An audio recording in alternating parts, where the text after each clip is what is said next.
ஜெபம் செய்வோம்.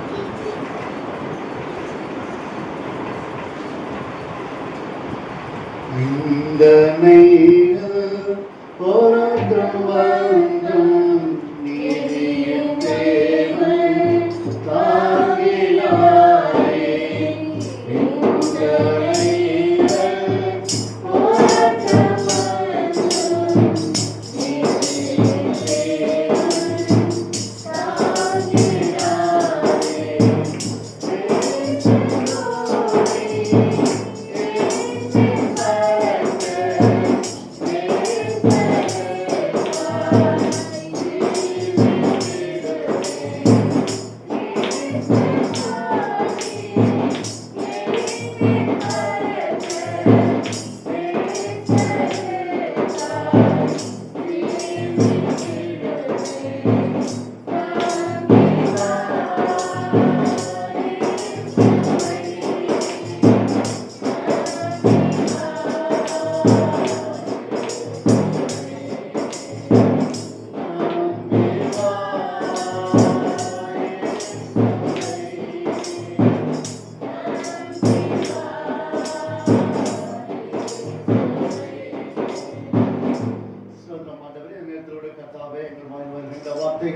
இருதயத்தின் தியானங்கள் சிந்தனைகள் அனைத்தும் ஒரு சித்தமா இருக்கட்டும். ஆண்டவரை நீரை பயன்படுத்துங்க.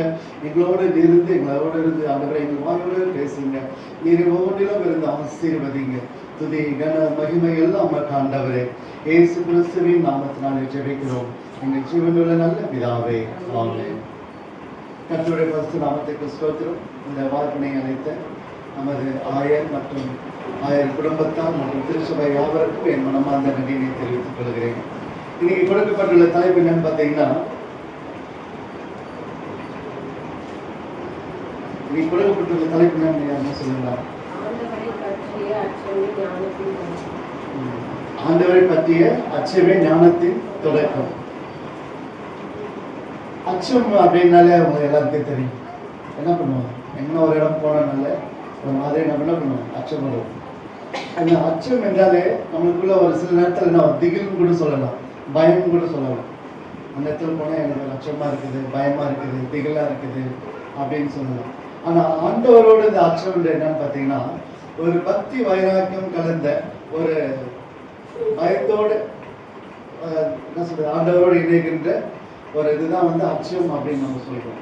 அதுல ஞானம், ஆண்டவரை பற்றி அச்சமே ஞானத்தின் தொடக்கம் அப்படின்னு சொல்றோம். இந்த ஞானம்னா என்னன்னு பார்த்தீங்கன்னா, நன்மை தீமை இன்னதென்று குறித்து பார்க்கும் அறியத்தக்க நம்ம உணர்ந்து செயல்படுகின்ற அந்த ஞானமுள்ள இருதயம் தான் ஞானம் சொல்றோம். ஏன்னா நம்ம நன்மை தீமை என்னன்றதே நமக்கு தெரியாம நம்ம வாழ்ந்துட்டு இருக்கோம். எது நன்மை எது தீமை அப்படின்னு தெரியறதில்ல. நம்ம செய்யறது எல்லாமே சரிதான் அப்படின்னு சொல்லி நம்ம போயிட்டு இருக்கோம். அந்த நன்மை தீமை இன்னதென்று உணர்கின்ற உணர்வை கடவுள் கொடுக்கின்ற அந்த அறிவு தான் என்னது? ஞானம். அது கடவுள் கொடுக்கின்றது அந்த உணர்வு தான் ஞானமா நம்ம இருதயத்துக்குள்ள நம்ம உணர்கின்ற உணர்வு தான் ஞானம் அப்படின்னு சொல்றோம். ஏன்னா அதன்படி தான் நம்ம என்ன பண்ண முடியும்? நம்ம இது நன்மை இது தீமை, இது இந்த வழியில நம்ம போகக்கூடாது, நம்ம எடுக்கின்ற முடிவுகள் இது சரியில்லை அப்படின்னு சொல்லி நம்மை நாம என்ன பண்ணுவோம்? சரியான பாதையில் கொண்டு போவதற்கு கடவுளுடைய ஞானம் நமக்கு வேணும். அதை இப்போ நம்ம இன்னைக்கு வாசித்த பகுதியில் நம்ம எப்படிலாம் அந்த ஞானத்தின் மூலமா நம்ம அந்த காலத்துல அந்த வசனத்தின் மூலமா நம்ம எப்படிலாம் அவர்கள் செயல்பட்டார்கள் என்பதை நாம் இப்போ தியானிப்போம். ஞானம் என்பது கடவுள் மீது ஒரு நம்பிக்கை வைப்பது. ஞானம் சொன்னாலே கடவுள் மீது நம்ம வைக்கின்ற ஒரு நம்பிக்கை, ஒரு தைரியம். அதுபோலதான் கடவுள் என்னை பார்க்கிறார், இந்த உணர்வு இருக்கும் எல்லாருமே அவருக்குள்ள இருக்கும், நிச்சயம் அவருக்குள்ள ஞானத்தின் ஆற்றலை கிடைக்கிறது அப்படின்னு சொல்றோம். ஏன்னா கடவுள் நம்மளோடு இருக்கிறார் அப்படின்னு சொல்லி நம்ம உணர்ந்தாலே அவருக்கு நமக்குள்ள இருக்கிற ஒரு உறவு என்ன ஆகுது? ஒரு பற்றுதல் உருவாகும் போது ஒரு ஞானத்தை கொடுக்கிறார். கடவுளோட பிள்ளைகள் எப்போ ஞானத்தோடு செயல்படுவார்கள் அப்படின்னு சொல்றாரு. ஏன்னா நம்ம ஒரு காரியம் செய்யறோம் அப்படின்னு சொன்னோம்னா ஒரு சுத்திட்டு வர அளவுக்கு என்ன பண்ணுவாரு? ஞானத்தை கொடுக்க மாட்டாரு. அதை எளிதா சிம்பிளா செய்ய முடிகிற அளவுக்கு என்ன பண்ணாரு? உணர்கின்ற உணர்வு, அந்த திங்கிங் நம்மளுக்கு மைண்டில் கொண்டு வரதான் ஞானம்னு சொல்றோம்.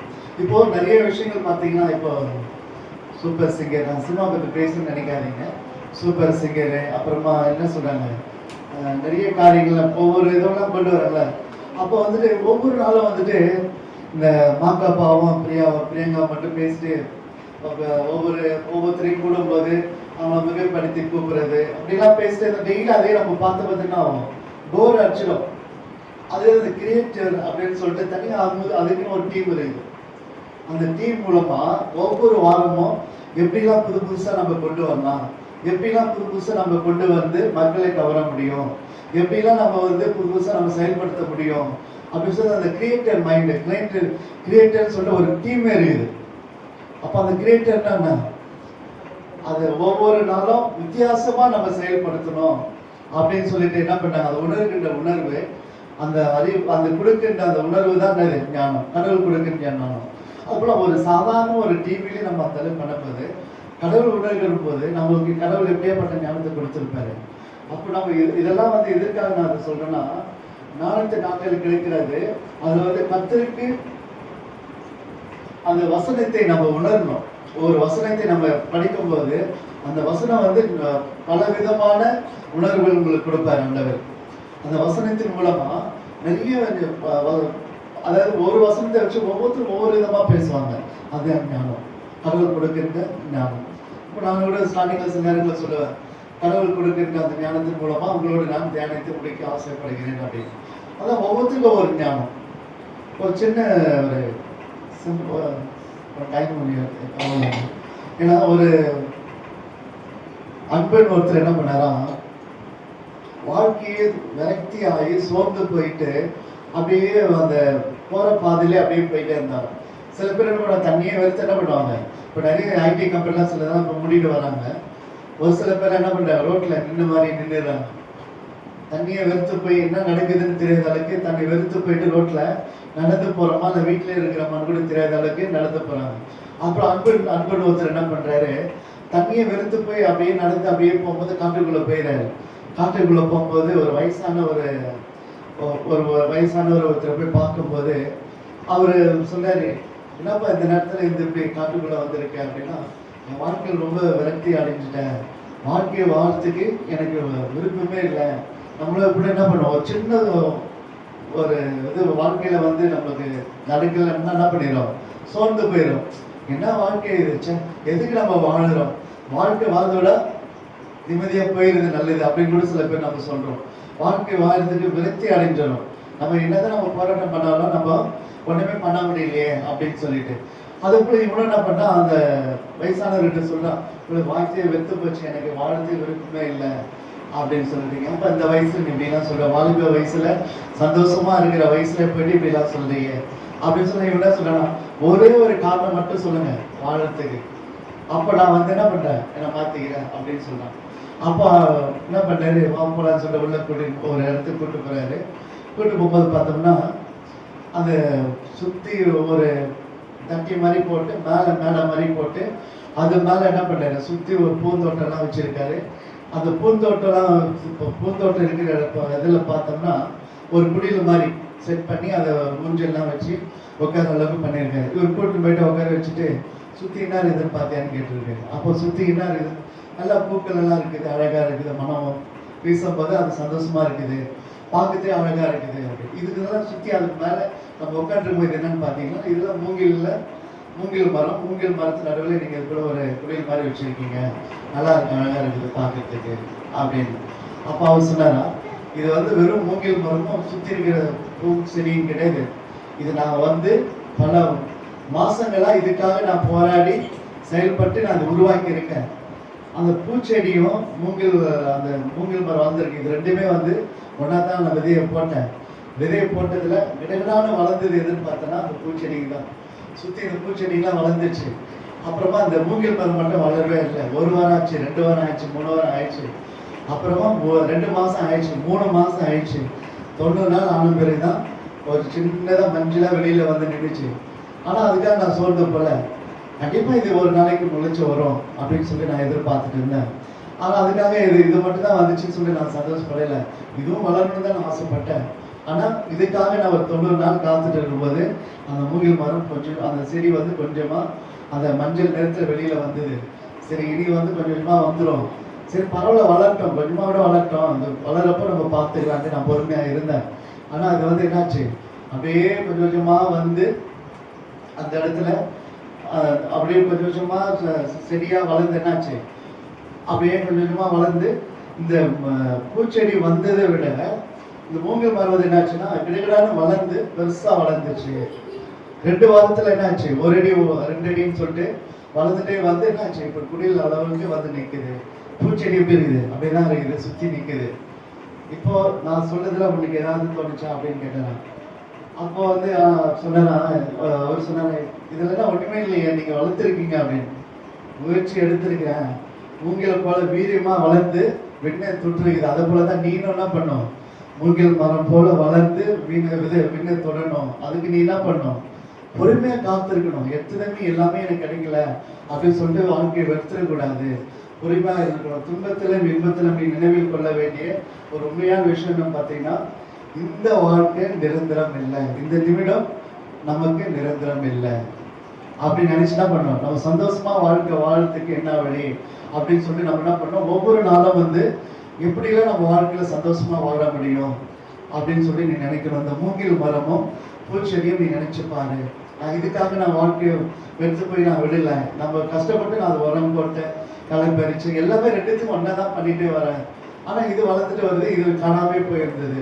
அப்ப நான் எவ்வளவு ஃபீல் பண்ணியிருப்பேன். அதெல்லாம் நான் வந்து பொறுத்து ஃபீல் பண்ணவே இல்லை. ஆனா அது ஒரு நாளைக்கு வளர்ந்து நிற்கும் அப்படின்னு ஒரு நம்பிக்கை இருந்தது. என் நம்பிக்கை வீண் போல, கடவுளை தலைக்கு வழிநடத்தினாரு. அதே போலதான் நம்ம வாழ்க்கையில என்ன பண்ணணும், உனக்கு கிடைச்சி உனக்கு கிடைக்கலன்னு சொல்லிட்டு நம்ம சோர்ந்து போகக்கூடாது. கிடைக்கிற நேரத்துல கொடுக்கிற நேரத்துல என்ன பண்ணுறது, ஆண்டவர் கொடுப்பாரு. அதுக்காக நம்ம என்ன பண்ணணும், வாழ்க்கையை வெறுத்துடக்கூடாது, பொறுமையா காத்திருக்கணும். நம்ம வந்து ஒரு 5 வருஷத்துக்கு முன்னாடி நம்ம வந்து ஜெபம் பண்ணியிருப்போம், நம்மளே மறந்துருப்போம். ஆனா கடவுள் கொடுத்திருப்பாரு. அப்பதான் நம்ம உணர்ந்து அதை அனுபவிச்சு அப்புறம் தான் நம்ம உணர்வோம். அதை 5 வருஷம் மிச்சம் கடவுள் கொடுத்துதான் இருக்கும். நம்ம நினைச்சோட பார்க்கல, ஆனா இது கிடைக்காது நம்ம முடிவு பண்ணிட்டோம். ஆனா இப்ப கொடுத்துருக்கிறார் ஆண்டவர். ஆனா அப்பதான் உங்களுக்கு அந்த சந்தோஷம் என்னன்றது உங்களுக்கு தெரியும். அதான் சொல்லுவாங்கல்ல, பசியர்களுக்கு ஒரு கஞ்சி கொடுத்தா கூட அது எப்படி தெரியும், அமிர்தமா தெரியும். உங்களுக்கு நீங்க உங்களை எப்படி தெரியும், அவனுக்கு தெய்வமா தெரியும். ஆனா அதே நல்ல வயிறு நிறைய சாப்பிட்டவனுக்கு நீ பிரியாணியை கொடுத்தா எப்படி தெரியும், டேஸ்ட் தெரியாது.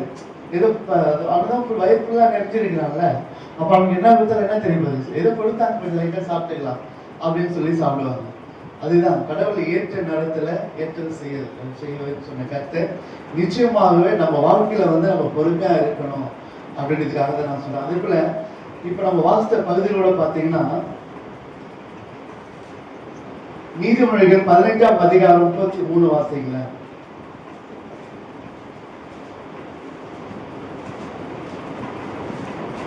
கர்த்தருக்கு பயப்படுதல் ஞானத்தை போதிக்கும், மேன்மைக்கு முன்னானது தாழ்மை. ஏன்னா கர்த்தருக்கு பயப்படுவதற்கு பயம் என்ன, அதுதான் ஞானத்தின் ஆரம்பம். ஏன்னா நம்ம கர்த்தருக்கு நம்ம பயப்படும் போதே ஆண்டவர் என்ன பண்ணுவாரு, அவருடைய பிள்ளைய ஆராய்ச்சி வச்சு ஞானத்தை கொடுத்துருவாரு.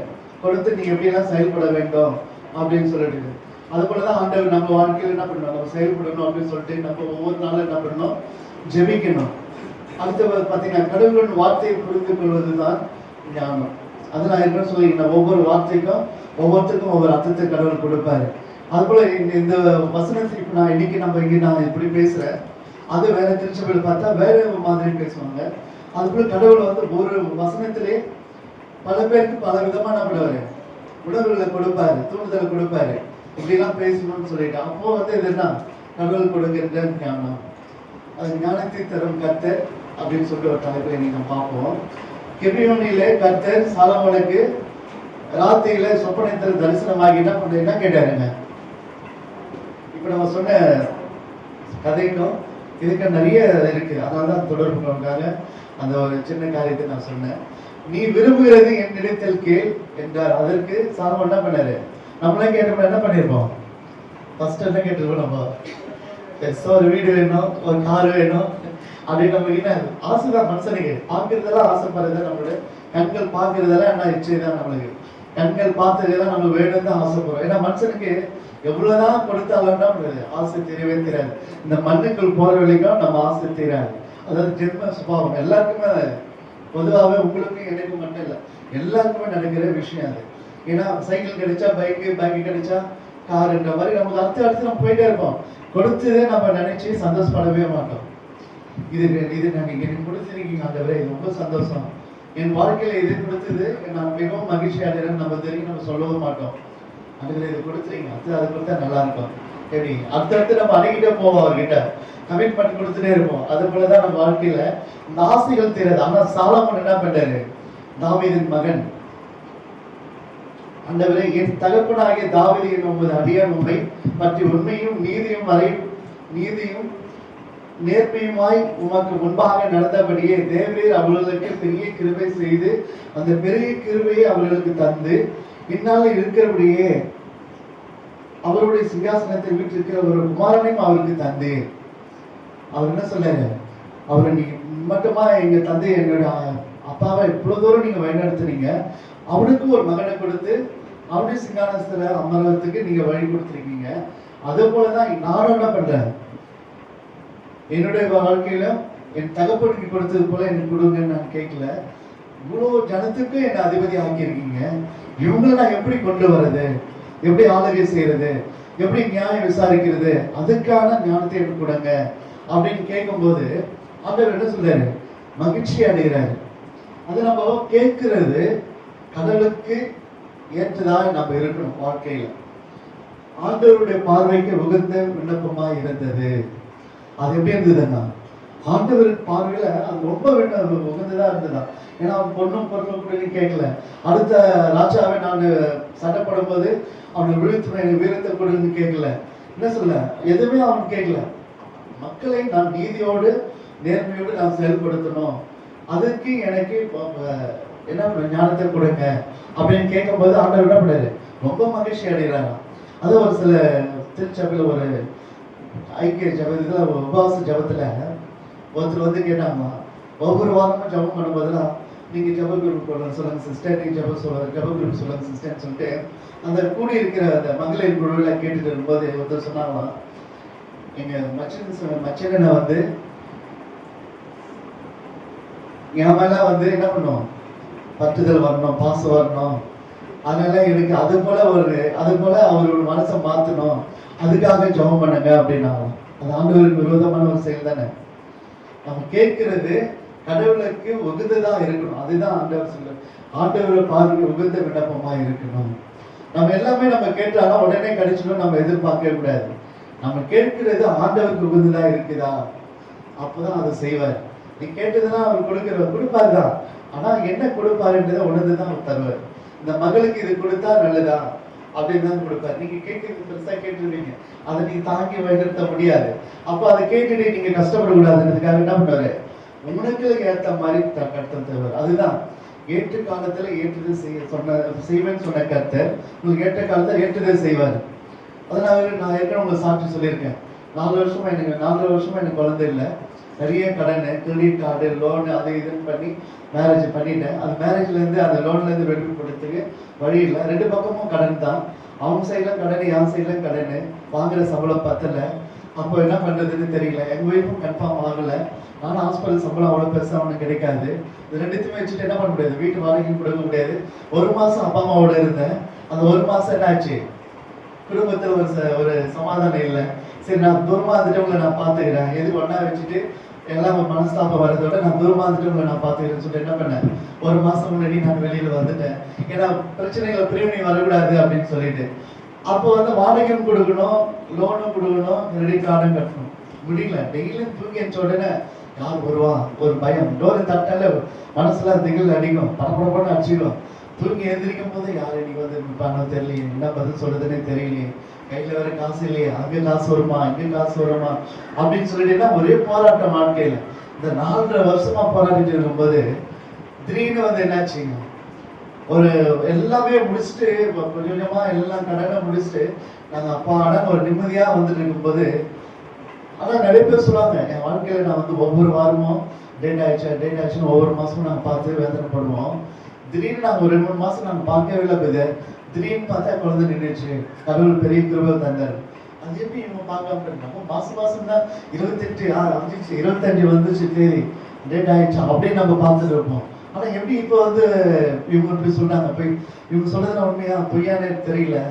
அது எப்படி ஒவ்வொரு மாசம் நம்ம கரெக்டா எது ஞாபகம் வருதோ இல்லையோ அந்த டேட்டு ஞாபகம் வந்துடும். அது போல மனசுக்குள் பாரத்தோடு இந்த மாதம் டேட் ஆகிட கூடாது அப்படின்னு நம்ம நினச்சி பாரத்தோட ஜெபம் பண்ணுவோம்.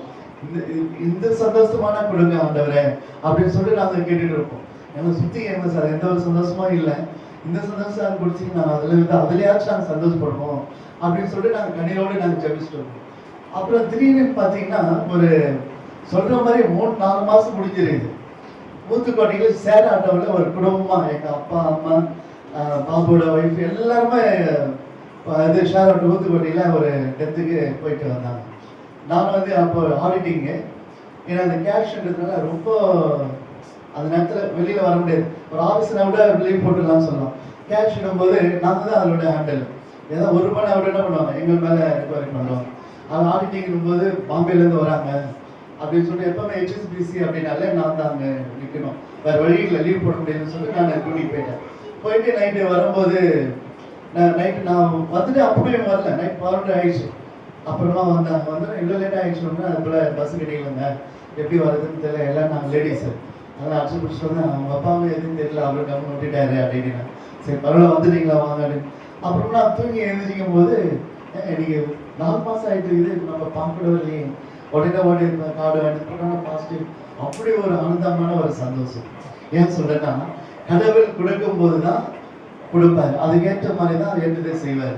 நாங்கள் ஒவ்வொரு நாளும் போராடணும், கொடுத்தாரா இல்லை, எல்லாமே முடிச்சுட்டு நிம்மதியாக வரும்போது தான் என்ன பண்ணாரு ஆண்டவர் கொடுத்தாரு. ஆனால் ஒரு இழப்பு வந்தது எங்களுக்கு இடையில, ஆனால் அதுலேயும் வந்துட்டு ஒரு சந்தோஷத்தை கொடுத்துருக்காரு. அது ஏன் சொல்றேன்னா அது போல தான் ஆண்டவர் இது இப்போ நம்ம வாசித்த பகுதியில் கூட பார்த்தீங்கன்னா அவரது பொண்ணு பொருளை கேட்கல சாலமோனு, எனக்கு ஞானத்தை கொடுங்க அப்படின்னு சொன்னாரு. அதுக்கு அடுத்த பகுதி வாசித்த பகுதி கடுமையாக பார்த்தீங்கன்னா அவர் எப்படி ஆண்டவர் கொடுத்த ஞானத்தின் மூலமா செயல்படுறாருன்னு பார்த்தீங்கன்னா நீங்க ஏற்கனவே கேள்விப்பட்டிருப்பீங்க. ஒரு வீட்டில் 2 மனைவிகள் இருந்தாங்க. அவங்க 2 பேருக்கும் 2 ஆண் குழந்தை இருந்தது. அந்த 2 ஆண் குழந்தைல ஒரு ஆண் குழந்தை என்னாச்சு, திரும்பி படுக்கும்போது மேலே படுத்து அந்த குழந்தை இறந்துச்சு. உடனே என்ன பண்ணாங்க, அந்த குழந்தை தூக்கி போயிட்டு அந்த அம்மா கிட்ட படுக்க வச்சுட்டு இந்த குழந்தை தூக்கி வந்து எங்கள் மடியில் மார்பில் படுக்க வச்சுன்னு படுத்துட்டாங்க. அப்போ காலையில் எந்திரிக்கும் போது இவங்க 2 குழந்தை இல்லையே, பால் கொடுத்தா பால் கொடுக்கல. அப்போ வந்து இது என் குழந்தை இல்லையே, இதெல்லாம் எப்படி டெத் ஆகிருக்காங்களே அப்படின்னு சொல்லிட்டு அவங்க என்ன பண்ணுறாங்க, ஃபீல் பண்ணுறாங்க. காலையில் எழுந்துச்சு மகத்தை பார்க்கும்போது இது என் குழந்தை இல்லை, இதான் உன் குழந்தை அப்படின்னு, இல்லை இல்லை இதே என் குழந்தை அப்படின்னு சொன்னா ராஜா கிட்ட வராங்க. அப்போ என்ன பண்றாரு, சாலமோன் ஆண்டவர் கொடுத்த ஞானத்தின் மூலமா என்ன பண்றாரு, ஒரு கத்தி எடுத்துருவாங்க, வெட்டி உங்களை பாதி பாதியே தரேன்னு சொல்லும்போது குழந்தைய பெற்றவங்களுக்கு எப்படி ஆகுது, அவங்க தான் இது துடிக்கும், ரத்தம் துடிக்குன்னு சொல்லுவாங்க. ஒரு அடிப்பட்டாலும் ஐயோ என் பையனுக்கு அடிப்படைச்சுன்னு சொல்லிட்டு ரத்தம் துடிக்கும். அதுக்குள்ள என்ன பண்ணாங்க, வெட்டும் போது அந்த பெற்ற தாய் என்ன பண்றாங்க, ஐயோ என் குழந்தைய வெட்டிடாதீங்க, அவங்களுக்கே கொடுத்துருங்க அப்படின்னு சொன்னாங்க. ஆனா அந்த தாய் என்ன சொன்னாங்க, இல்ல பரவாயில்ல நீங்க வெட்டுங்க அப்படின்போது உண்மையான தாயார் என்றதை பார்த்து கொடுக்கிறார். அங்கே வந்து ஞானம் எந்த அளவுக்கு செயல்படுகிறது, சாலமோனுக்கு எப்படிலாம் ஞானத்தை கொடுத்திருக்கிறாரு அப்படின்றத நம்ம பார்க்கிறோம். அது போலதான் பாத்தீங்கன்னா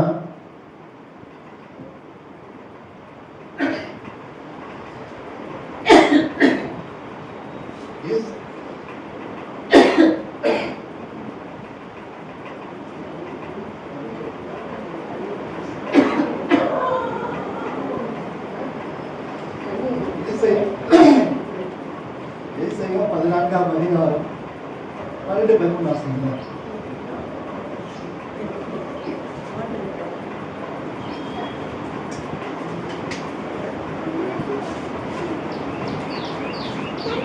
ஏசாயா 14ஆம் அதிகாரம் 12-13.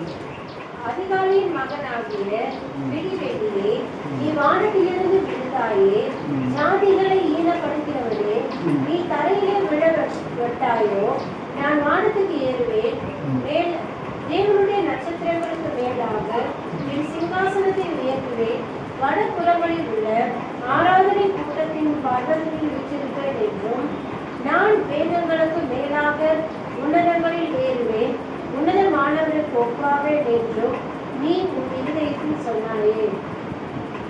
யூசுஃபை பத்தி கேள்விப்பட்டிருப்பீங்க. அவர் என்ன பண்ணாரு, ஆண்டவருக்கு சமமா போய் சிங்காசனத்தில் உட்கார்ந்து சொல்லிட்டு என்ன பண்ணாரு, பேராசைப்பட்டாரு. அப்ப ஆண்டவர் என்ன பண்ணாரு, மேலேருந்து கீழே தள்ளப்படுகிறது. அதுதான் அந்த பேராசை கூட இல்லாத அளவுக்கு ஒரு ராஜா என்பது எப்படிலாம் கேட்டிருக்கலாம் ஆண்டவர்கிட்ட.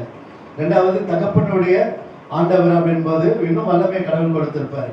அப்படி இருந்தும் என்ன பண்ணாரு, அந்த ஞானத்தை மட்டும்தான் கொடுத்திருக்காரு. அப்ப தானியேல் 1ஆம் அதிகாரம் 17வது வசனம் மட்டும் வாசிக்கலாம்.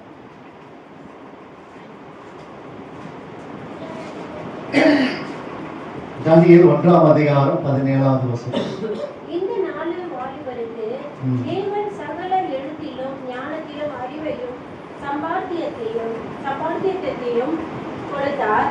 தானியேலை சகல தரிசனங்களையும் சொப்பனங்களையும் அறியத்தக்க அறிவுள்ளவனாக்கினார். ஏன்னா தானியேல் எப்படிலாம் ஆண்டவர் கொண்டு வந்தாரு, எல்லா விதத்திலையும் அது தேர்ந்தவனா இருந்தாரு. எல்லா விதத்திலையும் எப்படி ஞானத்துல கல்வியில எல்லாவற்றிலும் என்ன பண்ணாரு, ஆண்டவர் மேன்மையா அவனை வைத்தாரு. இன்னைக்கு இந்த வாரம் வந்துட்டு மாணவர்கள் ஞாயிறுன்னு சொல்லி கூறப்படுகிறது. ஏன்னா அந்த வாலிபர்கள் தான் முக்கியமான ஒரு காரியம். இந்த ஆண்டில் இந்த காலகட்டத்துல வாலிபர்களுக்கான முக்கியமான ஒரு செய்தி இதுதான். ஏன்னா இந்த வாலிபர்கள் வந்து என்ன பண்ணாங்க, வைத்தவரை போயிட்டு தன் வாழ்க்கையே என்ன பண்ணாங்க, வீணா போயிட்டு இருக்குது. அதனால இன்னைக்கு கொடுக்கப்பட்டுள்ள இந்த தலைப்பே வந்து அந்த வாலிபர்களுக்கு தான். வாலிபர்கள் மனம் மாற வேண்டும், வாலிபர்கள் ஆண்டவரோடு இணைந்து செயல்பட வேண்டும். அந்த ஆண்டவரோடு இணைந்து செயல்படுறோம் அப்படின்னு சொன்னாலே நம்ம ஒவ்வொரு வாரம் திருச்சபை வந்தாதான் அவருடைய ஆண்டவரோடு இணைந்து நாம் செயல்படுவதற்கு ஒரு ஏதுவாக ஒரு தூண்டுதலாக இருக்கும். ஆனா அநேக வாலிபர்கள் பார்த்தீங்கன்னா எனக்கு வேலை இருக்குன்னு சொல்லி என்ன பண்ணாங்க, தட்டி கழிச்சுட்டே போறாங்க. இந்த தட்டி கழிக்கும் போது அவருக்கு ஒரு ஆசை வந்து தட்டி கழிச்சுட்டே போகும். அதுதான் காரணம். ஏன்னா ஆண்டவர்கிட்ட நீ நெருங்கி வந்தாதான் அவருக்கு ஒரு பாசம் உண்டாகும். ஒரு அப்பா அம்மா கிட்ட நீ பாசமா இருக்கும் போதுதான் 5 பிள்ளைகள் அப்படின்னு சொன்னா 5 பிள்ளைகளும் ஒரே மாதிரியா அப்பா அம்மா பார்க்க மாட்டாங்க. ஏதாவது ஒரு பிள்ளை மீது பாசங்கள் அதிகமாகவே இருக்கும். அது போலதான் ஆண்டவரும் வந்துட்டு யார் நெருங்கி வராங்களோ அவங்க மேல பாசம் அதிகமா வைப்பாரு, அவங்களை தூக்கி விடுவாரு. அதுல வாலிப பிள்ளைகள் இனி வருகின்ற நாட்களில திருச்சபை வருவதற்கு நம்ம ஒரு பாரத்தோடு நாம் ஜெபிக்க வேண்டும். அதுக்குள்ள பாத்தீங்கன்னா ஆதியாகமம் 41ஆம் அதிகாரம் 33-39 வாசு பாத்தீங்கன்னா தெரியும். யோசேப் உடைய ஞானம் எப்படியா இருந்தது, பாபிலோன்ல எப்படி வந்து பஞ்சம் பட்டினி வந்துச்சு. அந்த 7 வருஷம் வந்து பஞ்சம் வரப்போகுது அப்படின்னு சொல்லிட்டு என்ன பண்றாங்க, எல்லாரும் பயப்படுறாங்க. அப்பா அந்த யோசேப்புக்கு ஆண்டவர் கொடுத்த ஞானத்தின் மூலமா என்ன பண்ணாரு, அந்த அறுவடை அந்த வரும்போதே என்ன பண்ணாரு, இவரு அந்த களஞ்சியத்துல சேர்த்து வச்சாரு. 7 வருஷத்துக்கான தேவையான உணவுகளை சேர்த்து வச்சதுனால அந்த 7 வருஷம் தீர மட்டும் என்ன பண்ணாரு, வைக்கப்பட்டது அப்படின்னு சொல்லி பார்க்கணும். அப்போ அங்கேயும் வந்து என்ன பண்ணாரு, யோசேப்புக்கு ஒரு ஞானத்தை கடவுள் கொடுத்திருக்கிறார். அதான் அங்க ஒரு அரசனாக அது எல்லாத்துக்கும் என்ன பண்ண, எல்லா ஆஸ்திக்கும் ராஜாவாக அவர் மாற்றி இருக்காரு. ஆண்டவர் அந்த இடத்துல கொடுத்திருக்கிறாரு. எல்லாத்துக்கும் காரணம் ஆண்டவரோடு நெருங்கி இருந்ததுனால அவருடைய ஞானத்தை கொடுத்து என்ன பண்ணாரு, அங்க வழிநடத்தி வருவதை நாம் பார்க்கிறோம். அந்த யோசிப்பு அங்க அந்த ஞானத்தோடு செயல்படுறதுனால அந்த ராஜாவே வந்து என்ன பண்ணாரு, ஆட்சியை பெறாரு. உனக்கு ஆண்டவர் இப்படியே ஒரு ஞானத்தை கொடுத்திருக்கிறாரு, நான் ரொம்ப சந்தோஷப்படுறேன். மக்கள் யாரும் 7 வருஷத்துக்கு கஷ்டப்படாத அளவுக்கு நீ உணவு தீராத அளவுக்கு நீ என்ன பண்ணிருக்க வச்சிருக்கீங்க அப்படின்னு சொல்லிட்டு ஞானத்தோடு செயல்பட்டீங்கன்னு சொல்லிட்டு பாராட்டுதை நம்ம பார்க்கிறோம். அதுபோல தானியேல் 5ஆம் அதிகாரம் 11-14 பார்த்தீங்கன்னா ராஜாவாக பெல்ஷத்சார் என்ன பண்ணாரு, அரண்மனையில சாந்து பூசப்பட்ட சுவற்றில கையில் விரைகளால் தோன்றி எழுதப்பட்ட எழுத்தின் அர்த்தம் புரியாமல் திகைத்தார். அந்த சாந்து பூசப்பட்ட அந்த சுவற்றில வந்து ஒரு கையை வந்து என்ன பண்ணுச்சு, விரல வந்து ஏறிச்சு. அது எழுத்து என்னன்றது புரியல அவருக்கு. அவர் வந்து அப்பதான் வந்து என்ன பண்ணாரு, எல்லாருக்கும் கூப்பிட்டு ஒரு விருது கொடுத்துருக்காரு.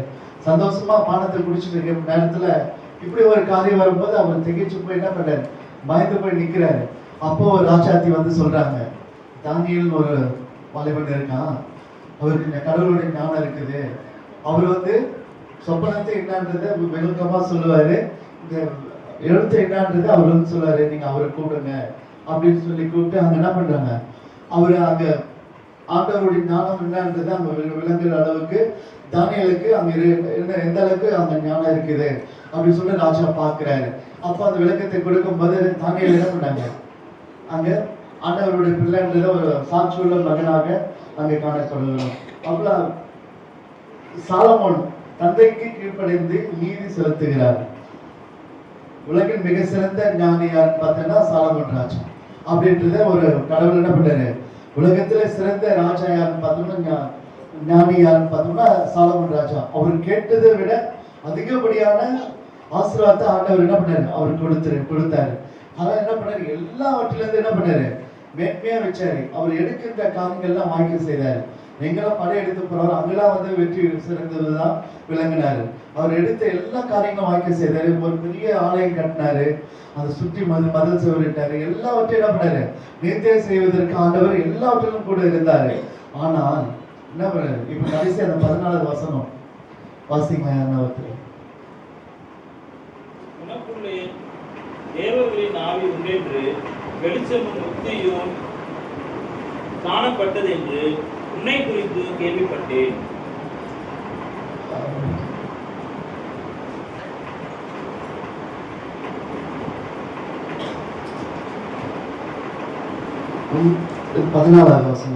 உன் தகப்பனாகிய தாவீது நடந்தது போல நீயும் என் கட்டளையும் என் நியமங்களையும் கை கொண்டு என் வழிகளை நடப்பாயாக உன் நாட்களை நீடித்திருக்க பண்ணுவேன் என்றார். ஆண்டவருக்கு என்ன பண்ணாரு, தாவீதை போல நீ நடந்துட்டேன்னா உன் ஆயுச நாட்களையும் நான் கூட்டி கொடுப்பேன் அப்படின்னு சொல்றாரு. ஆனா சாலமன் ராஜா என்ன பண்ணாரு, இடையில விழுந்துட்டாரு. எப்படி விழுந்தாரு, தேவனுடைய கட்டளைகளுக்கு புறம்பாக அத பலவீனங்கள் தோல்விகள் அவருக்கு வர ஆரம்பிச்சது. தேவனுடைய கட்டளைகளை புறம்பாக அநேக அந்நிய நாட்டு பெண்களை மணந்தார். நிறைய பெண்கள் என்ன பண்ணாரு, கல்யாணம் செய்துட்டாரு. கல்யாணம் செய்து இல்லாம தான் தேவனை பின்பற்றுவதை மாற்றும் அளவிற்கு தன் மனைவி சம்பாதித்தார். என்ன பண்ணாரு, தன்னுடைய ஆண்டவரையே வெறுக்கிற அளவிற்கு மனைவியை சம்பாதிச்சிருக்காரு. அதனால மனைவி அந்நிய தெய்வங்களை பின்பற்றினார். அந்நிய தெய்வங்களை என்ன பண்ணாரு, பின்பற்ற விளங்கினார். அப்போது ஆண்டவர் என்ன பண்ணாரு, அவனை ஆயிடுச்சு. அதுதான் அந்த பொல்லாப்பு உன்னை விட்டு விலகி இருந்தா ஆண்டவர் உன்னோடு இருப்பார். அந்த பொல்லாப்புக்கு நீ துணை போனா ஆண்டவர் என்ன பண்ணாரு, எடுத்துக்கொள்வார். அதுதான் கர்த்தருக்கு உகந்ததாக நம்ம எப்பவும் நம்ம வாழ்க்கையில என்ன பண்ணணும், செயல்படுத்த வேண்டும். 1 யோவான் 5ஆம் அதிகாரத்துல வாசிக்கும் போதே நம்ம பார்ப்போம், இயேசு மெய்யான தேவன் என்பதையும் வேதம் மீண்டும் மீண்டும் கூறுகிறது. வேதம் என்ன பண்ணுது, இயேசு மெய்யான தேவன் மெய்யான தேவன் சொல்லிட்டு அந்த வேத வசனம் சொல்லிட்டே இருக்குது. ஏன்னா அந்த அளவுக்கு இப்போ வருகின்ற நாட்கள்ல சிலை வழிபாடுகள் அதிகமா இருக்குது. அதுவும் நம்ம வட சென்னையில பாத்தீங்கன்னா அந்த பக்கமும் அது போல வட மாநிலங்களும் பாத்தீங்கன்னா நிறைய வைக்கிறதுக்கு அந்த மூல நம்பிக்கைக்கு நிறைய பேர் அடிமையா இருக்காங்க. நம்ம மக்கள் பின்மாறி போறாங்க, குறி கேட்கறதுல போறாங்க, ஜோசியத்துல போறாங்க. இதெல்லாம் நம்ம கேட்கவே கூடாது. அது காட்டும், அதெல்லாம் நம்ம பண்ணிக்கவே கூடாது. உன் சரீரம் எப்படி இருக்கிறது, உன் அவயங்கள் எப்படி இருக்கிறது, ஆண்டவரோட சாயலில் இருக்குது. அப்போ நம்ம எப்படி வச்சுக்கணும், அதெல்லாம் நம்ம அதை பத்திரமா நம்ம பாதுகாப்பா வச்சுக்கணும். ஆனா நம்ம என்ன பண்றோம், ஸ்டைலுக்காக இந்த நவ நாகரிகன்ற பேர்ல காட்டு வச்சுக்கிறது, அதெல்லாம் நம்ம வச்சு குத்திக்கிறது, இதெல்லாம் நம்ம பண்ணிட்டு இருக்கோம். அப்போ புரட்சாதி மக்களுக்கு நம்மளுக்கும் ஒண்ணுமே இல்லை. அவங்க என்ன பண்ற, முதுகில போட்டு குத்தி இழுத்துட்டு போறாங்க, இப்படி குத்திக்கிறாங்க. அப்போ அதுக்கு நம்மளுக்கு என்ன சம்பவம், ஒண்ணுமே இல்லை. 2 பேரும் சமமா தான் நம்ம காணப்படுறோம். அதுக்குள்ள நம்ம பிள்ளைகள் அதுக்குள்ள இருக்கக்கூடாது, அந்த டாட்டும் போடக்கூடாதுன்னு தான் சொல்றாங்க. மச்சம் அதை பச்சை குத்திக்கூடாது அப்படின்லாம் சொல்றாங்க. ஏன்னா நம்மளுடைய அவயங்கள் எப்படி இருக்குது, ஆலயமா இருக்குது, ஆண்டவரோட சாயலா இருக்கிறதுனால நம்ம அதெல்லாம் பண்ணிக்க கூடாது. அதுக்குள்ள குறி சொல்லி கேட்கிறது, அந்த ஜோசி போய் பார்க்கறது. நிறைய பேர் பார்த்தா கிறிஸ்தவர்கள் அதுக்குள்ள போயிட்டு இருக்காங்க. ஐயோ என்னடா எப்படிலாம் கூட போயிட்டு கேட்டு இருக்காங்களே அப்படின்னு. அப்படி பார்க்கும்போது எனக்கு ஒரு மாதிரி ஆயிடுச்சு. நான் அந்த வழியில போகும்போது பார்த்தேன், உள்ள போறாங்க, அந்த பூஜாரி வீட்டுக்குள்ள போறாங்க. என்னடா இப்படிலாம் நடந்துச்சு, அதுக்குள்ள இருக்குது. அதெல்லாம் கேட்கும்போது மனசு வேதனையா இருக்குது. ஏன்னா நம்ம பெண்மாறி எக்காந்து கூட பெண்மாறி போகக்கூடாது. சிலை வழிபாட்டு விலகுவதும் பொருளாசையான சிலை வழிபாட்டிற்கு விலகுவது ஒவ்வொரு கிறிஸ்தவர்களும் கடமையா இருக்கிறது. ஏன்னா இப்ப இருக்கிற அந்த காலகட்டத்தில் நம்ம என்ன பண்றோம், அவங்களோடு நம்ம இணைந்து செயல்படுற மாதிரி போயிட்டு இருக்குது. இப்ப நம்ம மாதிரி பிக்னோட்ஸ் எல்லாம் கொடுக்குறாங்க, நம்மள மாதிரி சாப்பாடு எல்லாம் போடுறாங்க, நம்ம மாதிரி எல்லாம் மீட்டிங் எல்லாம் வைக்கிறாங்க. நம்மளுக்கு வித்தியாசம் இல்லாத போயிட்டு இருக்குது. இப்போ இங்க பாத்தீங்கன்னா பூந்தமலையில பாத்தீங்கன்னா வாரத்துக்கு ஒரு நாள் வெள்ளிக்கிழமைனா காலையில மதியம் வரைக்கும் போதனை அப்படின்னு சொல்லிட்டு யாரெல்லாம் ரோட்ல போறாங்க அவங்களாம் கூட உள்ள வர வைக்கிறாங்க. உள்ள வர வச்சு என்ன பண்ணாங்க, காலை டிஃபன் மதியம் லஞ்சு, அது ஒருத்தர் போதனைகள் சுகீசிவம், அதுபோல அந்த பக்தியாளர்கள் பேசி அங்க வரும்போது எல்லாருக்கும் வந்து இந்த தீட்சைன்ற மாதிரி வெத்தலை பாக்கு பழம் பூ என்ன பண்றாங்க, தேங்காய் எல்லாம் வச்சு கையை கொடுத்து அனுப்பி வெளியே அனுப்புறாங்க. எல்லாருக்கும் பட்டையை தீட்டி வெளியே அனுப்புறாங்க. நீங்க வந்ததுக்கான அடையாளம் இதுதான் அப்படின்னு சொல்லிட்டு. ஆனா அவங்களுக்குள்ள சண்டை நடந்துருக்குது, இதுவா இதுவா அப்படின்னு சொல்லிட்டு. காஞ்சிபுரத்துல பாத்தீங்கன்னா இதுக்கும் அதுக்கும் பயங்கர சண்டை, கத்தி எத்தி தான் வெட்டிக்கல, அந்த அளவுக்கு ஒரே கல்யாணம் நடந்துட்டு இருக்குது. ஏன்னா அந்த அளவுக்கு காலங்கள் மாறி போயிட்டு இருக்குது. நம்ம வந்து என்ன பண்றோம், நம்ம மாறாம அவங்களுக்கு பின்னாடி நம்ம மாறி போறோம். அதுக்கு நம்ம போகக்கூடாது. கிறிஸ்தவ பிள்ளைகள் எல்லாவற்றிலும் தைரியமா இருக்கணும். கடவுள் பலவீனத்தை கொடுக்கல, பலமுள்ள ஆவியை நம்மளுக்கு கொடுத்திருக்கிறார். எக்காத்த கொண்டும் பின்மாறி போவதற்கு நம்ம தேவனை பற்றி கொள்ள வேண்டும். தேவனுக்கு கொடுக்க வேண்டிய இடத்தை வேறு யாருக்கேனும் எதற்கேனும், அதுவும் சிலை வைப்பாட்டுக்கு கொடுத்தா அது சிலை வைப்பாட்டுக்கு கொடுத்ததுக்கு சமமா. ஆண்டவருக்குடைய செயல்பாட்டிலிருந்து ஆண்டவருக்குள்ள இடத்த வேற யாருக்குன்னா நீங்க அதை கொடுத்து பார்த்தீங்கன்னா என்ன ஆகும், சிலை வைப்பாட்டை நீ வணக்கத்திற்கு சமமாயிடும். அந்த பரிசுத்தாவிக்கு எதிராக அவதூறாக இம்மையிலும் மறுமையிலும் மன்னிக்கப்படாத பாவம் இது. பாவங்கள் நிறைய வித்தியாசம் இருக்குதுங்க. இப்போ நேரம் அதிகமாயிடுச்சு, நான் பாவத்தை குறித்து கொஞ்சம் பேசணும்னு நினைச்சேன். ஏன்னா நிறைய பேருக்கு மரணத்துக்குரிய ஒரு பாவம் இருக்குது, மன்னித்து மறுமைக்குரிய ஏற்றுக்கொண்ட பாவம் ஒன்று இருக்குது. நம்ம நிறைய பேர் என்ன பண்றோம், இப்போ மரணத்துக்கு ஏதுவான பாவத்துல போயிட்டு இருக்கிறதுனாலதான் போன வாரத்துல பார்த்த இந்த வாரத்துல ஆள் எல்லாமே போயிட்டாங்க. திடீர்னு ஒரு ஷாக் வந்தது, திடீர்னு காணாம போயிட்டாரு. காரணம் என்னன்னு பாத்தீங்கன்னா நம்ம மரணத்துக்கு ஏதுவான பாவத்தில் நம்ம ஜீவிச்சுட்டு இருக்கோம். இனி வருகின்ற நாட்கள் எல்லாம் எச்சரிப்பையான ஒரு எச்சரிப்பின் செய்தியா தான் இருக்கணும். ஏன்னா நிறைய பேர் நம்ம என்ன பண்றோம்னா ஆசீர்வாதமான செய்தியை கேட்டு கேட்டு அப்படி இருந்தாலும் நம்ம மனசு நிம்மதியா இருக்குது. எச்சரிப்பு இவன் இப்படி பயமுறுத்துறான் நம்மள, இவன் நம்ம வசனத்தில் இருந்த இல்லத்துல இவன் சொல்றதை பார்த்தா நம்மளுக்கு பாதி நெற்றி படபடப்பாயிடும் போல இது அப்படின்னு சொல்றாங்க. இனி வருகின்ற நாட்களில எச்சரிப்பின் செய்தியா தான் இருக்கும். அது இருந்தாதான் நீங்க மனம் மாற முடியும். அது இருந்தாதான் நம்ம மனம் பக்குவத்தை கொண்டு வர முடியும்.